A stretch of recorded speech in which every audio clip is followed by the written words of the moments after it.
ସାଙ୍ଗମାନେ ଆଜି ଆମେ ଜାଣିବା କେଉଁମାନଙ୍କ ଆଖିକୁ ନିଦ୍ରା ଆସେ ନାହିଁ ବା କେଉଁମାନେ ଅନିଦ୍ରା ରୁହନ୍ତି। ସାଙ୍ଗମାନେ ଚୋରମାନଙ୍କୁ ରାତ୍ରିରେ କେବେ ବି ନିଦ ଆସିନଥାଏ, କାହିଁକି ନା ସେମାନେ ଚୋରି ଉଦ୍ଦେଶ୍ୟରେ ରାତ୍ରିରେ ଚାରିଆଡ଼େ ବୁଲିଥାନ୍ତି। କାମାନ୍ଧମାନେ ରାତ୍ରିରେ କେବେ ଶୋଇପାରନ୍ତି ନାହିଁ। ସାଙ୍ଗମାନେ ଯେଉଁମାନେ କ୍ଷୁଧାର୍ତ ଅଟନ୍ତି ସେମାନଙ୍କ ପେଟରେ ଦାନା ନ ପଡ଼ିବାରୁ ସେମାନଙ୍କ ଆଖିକୁ କେବେ ନିଦ୍ରା ଆସେ ନାହିଁ। ଯିଏ ସର୍ବଦା ନାନାଦି ସମସ୍ୟାରେ ପଡ଼ିଥାନ୍ତି ତାହାଙ୍କର ଆଖିକୁ କେବେ ନିଦ୍ରା ଆସେ ନାହିଁ।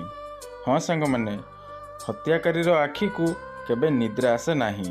ରୋଗ କଷ୍ଟ ଯୋଗୁଁ ରୋଗୀର ଆଖିକୁ କେବେ ନିଦ୍ରା ମଧ୍ୟ ଆସେ ନାହିଁ। ସାଙ୍ଗମାନେ ପରକାୟା ପ୍ରେମରେ ଲିପ୍ତ ଥିବା ସ୍ୱାମୀ କିମ୍ବା ସ୍ତ୍ରୀକୁ ରାତ୍ରିରେ କେବେ ବି ନିଦ୍ରା ଆସିନଥାଏ।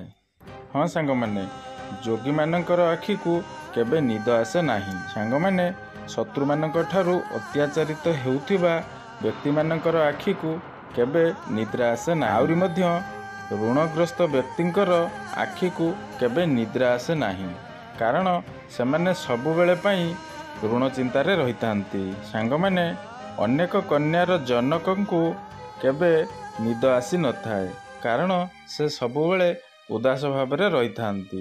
ସାଙ୍ଗମାନେ ଭିଡ଼ିଓଟି ଯଦି ଭଲ ଲାଗିଥାଏ ତାହେଲେ ଆମ ଭିଡ଼ିଓକୁ ଲାଇକ୍ କରନ୍ତୁ, ସେୟାର କରନ୍ତୁ ଏବଂ କମେଣ୍ଟ ମଧ୍ୟ କରନ୍ତୁ ଏବଂ ଆମ ଚ୍ୟାନେଲକୁ ଫଲୋ ମଧ୍ୟ କରନ୍ତୁ। ଜୟ ଜଗନ୍ନାଥ।